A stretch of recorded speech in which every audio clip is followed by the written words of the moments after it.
Thanks for tuning in to Financials in 5, everyone. Today we're going to talk about a cautionary tale.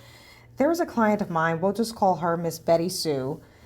Betty had entrusted this legal attorney who basically ripped her off of the HELOC, which is the home equity line of credit from her home. So this happened some time ago, and she doesn't know all the bit of details of what he did and what he used. So I'm just going to give you as much as I know. And I want you to tell me in the end comments below if this is something that has ever happened to you, or do you know anyone that has ever happened to, and how you went about fixing it or attacking the situation. So he had her sign this open-ended or indefinite agreement by basically telling her something along the lines of, oh, we can get the equity for you faster out of your home, or something along the lines of fixing a credit, or a combination of the two. Long story short, somehow he was able to use his attorney knowledge to fraudulently get the money out of her home. By the time that she wanted to, get her home back, he had already taken over $200,000 from the equity of her home. And not only that, she was in the hospital, getting chemotherapy. So it didn't really sound like she had many people around her. I'm not sure if she had children. I definitely believe that she was a single woman, and she was a senior, and she's a highly, she sounded like she had some wit about her, like some intelligence about her. She was smart enough to know that what he had did was wrong. But at the time, I guess she trusted him. I don't know where she found this attorney from, but she did trust him. And I didn't tell her, any legal advice because, again, I am not a legal attorney and I'm not a certified financial planner. So that's not what I do here. But I do not understand what could have happened. I think that she may have been in a very desperate position in order to even trust this person to help her.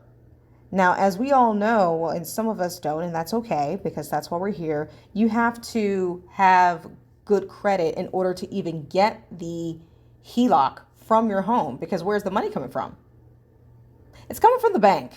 Okay, it's coming from the bank. So whenever you go to the bank and say, hey, I need to borrow against my home and I would like to take X amount of money out, the first thing they're going to do is they're going to check if you owe them any excess money. And the second thing, they're going to check your credit. And when they check your credit, they see it's no bueno, then they're going to deny you said loan. Okay, so because remember, if you're still making payments on that home is not yet yours. It's still theirs. Okay. So unfortunately, I believe that that's something that happened with her, and she was trying to, get around that situation. Oh, well, maybe he knows some legal things. He can get it faster for me. Because he left this agreement and she signed it open-ended, this can go on forever and ever. And I really do hope that she considered filing a civil lawsuit against this attorney for financial recovery. In many states, they maintain a client security fund to reimburse victims of attorney theft.